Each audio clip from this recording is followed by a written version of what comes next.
매일 성경 묵상을 돕는 해설 가이드입니다. 안녕하세요. 묵상 코치입니다.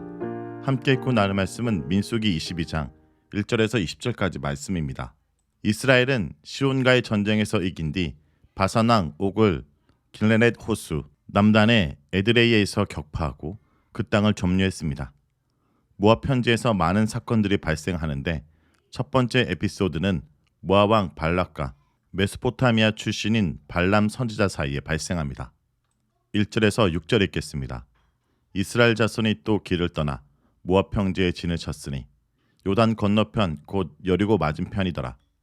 십볼의 아들 발락이 이스라엘이 아모린에게 행한 모든 일을 보았으므로 모압이 심히 두려워하였으니 이스라엘 백성이 많음으로 말미암아 모압이 이스라엘 자손 때문에 번민하더라. 미디안 장로들에게 이르되 이제 이 무리가 소가 밭에 풀을 뜯어먹음 같이 우리 사방에 있는 것을 다 뜯어먹으리로다 하니 그때 십볼의 아들 발락이 모압 왕이었더라. 그가 사신을 부올의 아들 발람의 고향인 강가 부돌에 보내어 발람을 부르게 하여 이르되 보라 한 민족이 애굽에서 나왔는데 그들이 지면에 덮여서 우리 맞은편에 거주하였고 우리보다 강하니 청하건대 와서 나를 위하여 이 백성을 저주하라. 내가 혹 그들을 쳐서 이겨 이 땅에 몰아내리라. 그대가 복을 비는 자는 복을 받고 저주한 자는 저주를 받아줄 줄 내가 알미니라. 모압 강야에 파괴자란 뜻을 지닌 모압 왕 발락이 등장합니다. 당시 에돔과 아모리 등은 한 구주 아래 단일한 왕조 체제를 갖추지 못하고 지역별로 나뉜 연맹체를 구성하고 있었습니다. 출애굽기 15장 14절에서 15절에는 에돔의 두령들과 모압의 군주들이라는 표현이 나옵니다. 아마도 모압 또한 여러 지역 군주들에 의해 분할 통치되었을 것입니다. 모압 왕 발락은 연맹체를 대표하는 왕일 수도 있습니다. 하지만 그는 아모리 왕 시온에게 패하여 아르논 남쪽으로 밀려났습니다.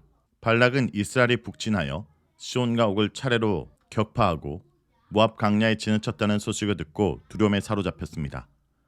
이스라엘은 에돔 통과 후 모압의 허락하에 왕의 대로를 따라 아르논을 건너 모압 땅까지 지나갈 수 있었습니다. 하지만 이제 이스라엘의 연승 소식을 들은 지금 발락은 그들을 두려워하기 시작하였습니다. 발락은 자신들보다 더 강한 아모리족을 격파한 이스라엘이 남하하여 모압 본진을 칠 수 있다는 초조한 생각이 들었던 것입니다. 더구나 발락은 이스라엘의 인구가 압도적으로 많은 것을 두려워했습니다. 발락은 미디안 장로들에게 이 사실을 알리면서 이스라엘 백성이 굶주린 소떼처럼 모든 것을 뜯어먹을까 두렵다 말합니다. 왜 발락은 미디안 장로들의 자문을 구했을까요? 이 당시 아마 미디안은 군주제를 갖추지 못하고 장로들이 지도하는 부족 동맹체였던 것으로 보이며 부분적으로 강한 권력을 지닌 모압 왕의 통제하에 있을 수도 있습니다. 미디안의 사람들 일부가 모압 영토 내 모압 족속과 어떤 관계인지 모르나 적어도 그들과 함께 동거하고 있었던 것은 분명합니다. 그래서 발락은 모압의 장로들과 미디안의 장로들을 발람에게 파견합니다. 발락은 위기를 모면하기 위해 특별한 조치를 취합니다. 그는 강가 부돌에 사신을 보내 선지자로 널리 알려진 발람을 초청하기로 결정합니다. 5절은 발람의 출신지에 대한 중요한 정보를 제공합니다. 발람의 고향이 메소포타미아 부돌 지역이라면 모압 왕 발락은 무려 640km에 이르는 굉장히 먼 곳에 전령을 보냈으며 발람의 여행은 대단한 장거리 여행이었습니다. 고대 장거리 여행은 많은 비용과 어려움, 위험이 수반되었습니다. 한편 발람은 메소포타미아 출신이면서 미디안 종족과도 밀접한 관계를 맺고 있었던 것으로 보입니다. 발람은 메소포타미아 지역에 거주하고 있음에도 불구하고 팔레스타인에까지 명성이 널리 알려진 만큼 신통력을 가진 자로 여겨졌습니다. 발락은 사신을 통해 이집트에서 탈출한 한 민족이 지면을 덮으며 이동하다가 자신들의 땅 맞은편에 머물고 있다고 발람에게 알립니다. 이것은 분명 엄청난 메뚜기 떼의 습격을 연상시키는 표현입니다. 이 위협적인 상황에서 발락은 급히 유명한 점술가이자 예언자인 발람을 초청해 그의 신통력으로 이스라엘을 물리치려고 계획합니다. 발람은 그가 복을 빌면 복이 오고 저주를 내리면 저주가 오는 영험한 능력을 지닌 것으로 알려진 것 같습니다. 발락은 발람이 급히 모압으로 달려와 이스라엘을 저주해 줄 것을 요구했습니다. 만일 그가 이스라엘을 향해 저주를 선언한다면 모압은 반드시 전쟁에서 이스라엘을 몰아낼 수 있다고 생각했을 것입니다. 7절에서 14절 읽겠습니다. 모압의 장로들과 미디안 장로들이 손에 복채를 가지고 떠나 발람에게 이르러 발락의 말을 그에게 전하매 발람이 그들에게 이르되 이 밤에 여기서 유숙하라. 여호와께서 내게 이르시는 대로 너희에게 대답하리라. 모압 귀족들이 발람에게서 유숙하니라. 하나님이 발람에게 임하여 말씀하시되 너와 함께 있는 이 사람들이 누구냐? 발람이 하나님께 아뢰되 모압 왕 십볼의 아들 발락이 내게 보낸 자들이니라. 이르기를 보라 애굽에서 나온 민족이 지면에 덮었으니 이제 와서 나를 위하여 그들을 저주하라.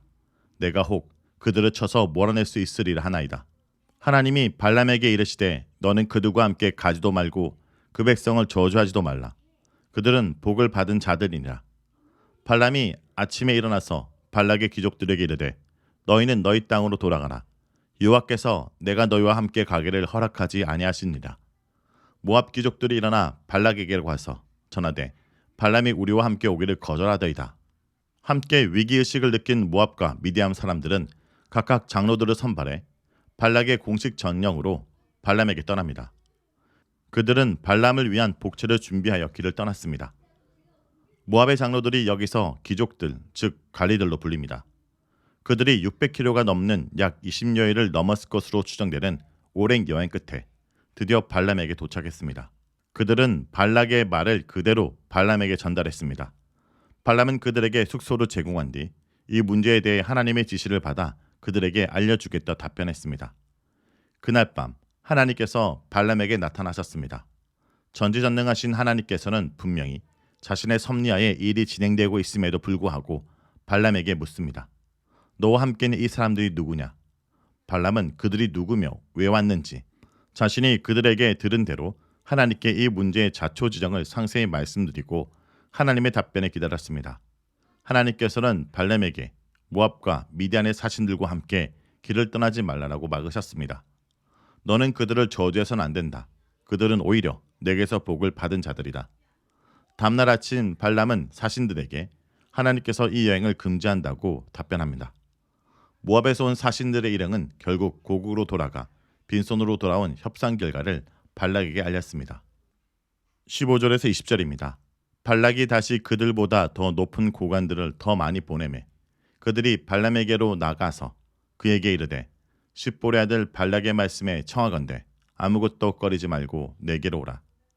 내가 그들을 높여 크게 존귀하게 하고 그대가 내게 말하는 것은 무엇이든지 시행하리니 청하건대 와서 나를 위하여 이 백성을 저주하라 하시더라. 발람이 발락의 신하들에게 대답해 이르되 발락이 그 집에 가득한 은금을 내게 줄지라도 내가 능히 여호와 내 하나님의 말씀을 어겨 덜하거나 더하지 못하겠노라. 그런즉 이제 너희도 이 밤에 여기서 유숙하라. 여호와께서 내게 무슨 말을 더하실지는 알아보리라. 밤에 하나님이 발람에게 임하여 이르시되 그 사람들이 너를 부르러 왔거든. 일어나 함께 가라. 그러나 내가 내게 이르는 말만 준행할지니라. 발락은 포기하지 않았습니다. 그는 더 높은 관리들로 구성된 두 번째 사절단을 보내 발람을 설득했습니다. 발락은 사신들을 통해 발람에게 파격적인 제안을 했습니다. 편한 마음으로 모압을 방문해달라. 당신을 크게 예우할 것이다. 단순한 복제 정도가 아닌 원하는 것은 뭐든 주겠다. 그러니 나에게 와서 이스라엘 백성을 저주해달라. 이렇게 당부합니다. 그러나 발람의 의지는 확고했습니다. 비록 집안에 가득할 만큼 은금을 준다 해도 하나님 말씀을 어겨 일부러 누락시키거나 추가하지 않을 것이라 합니다. 다시 말해 하나님이 전해준 지시 외에는 다른 생각을 하거나 행동을 취할 수 없다는 뜻입니다. 그러나 발람의 말이 진심이 아니었다는 것이 즉시로 드러납니다. 발람은 분명 자신의 입술로 막대한 은금을 준다 해도 라고 말하면서 은연중에 물질적 탐욕을 드러내고 있습니다. 또한 결정적으로 그는 하나님의 뜻을 잘 알고 있음에도 불구하고 그들에게 하룻밤 그곳에 머물러 달라고 부탁하면서 여호와께서 내게 무슨 말을 더 하실지 알아보겠다라는 회개한 구실을 댑니다. 이미 하나님의 뜻은 가서 이스라엘을 저주하지 말라는 것입니다. 발람의 발언에는 하나님의 뜻을 인간의 욕심과 의도에 맞추어 멋대로 변경시키고 합리화하려는 인간의 악한 본성이 담겨 있습니다. 발람의 의도에는 분명 물질에 대한 과도한 탕심이 자리 잡고 있었습니다. 이것은 거짓 선지자들의 전형적인 속성이기도 합니다. 그날 밤 하나님께서 발람에게 나타나셨습니다. 이것은 꿈을 통한 계시가 분명합니다. 하나님은 무슨 계획이 있으신지 발람의 욕구대로 그들을 따라 모압으로 가라고 허락하십니다. 다만 그곳에 가서 하나님께서 그에게 지시한 말만 하라는 엄중한 단서를 덧붙이십니다. 이와 관련된 깊고 오묘한 하나님의 계획과 섭리는 나중에 밝게 드러나게 됩니다. 자, 여기까지가 민수기 22장 1절에서 20절까지 말씀입니다. 오늘 말씀을 통해 우리는 무엇을 묵상하고 적용해야 할까요? 하나님은 약속을 지키시는 분입니다. 하나님은 자기 백성 이스라엘을 복주시겠다는 약속을 지키십니다. 그것은 아브람 때부터 하신 주권 약속입니다. 하나님은 이스라엘 왕이 되어 이스라엘 축복하는 자를 축복하고 이스라엘을 저주하는 자를 저주하겠다 하셨습니다. 그래서 발락이 발람을 사주하여 이스라엘을 저주하려고 했지만 하나님께서는 허락하지 않으셨습니다. 성도 여러분, 우리가 하나님 앞에서 합당하게 살고 교제하고 있는 한 하나님은 우리를 향한 어떤 저주나 미움도 우리에게 해가 되지 않게 지켜주실 것입니다. 역사와 인생의 주관자이신 분이 주님이시라는 것을 오늘 하루도 굳게 붙들기 원합니다.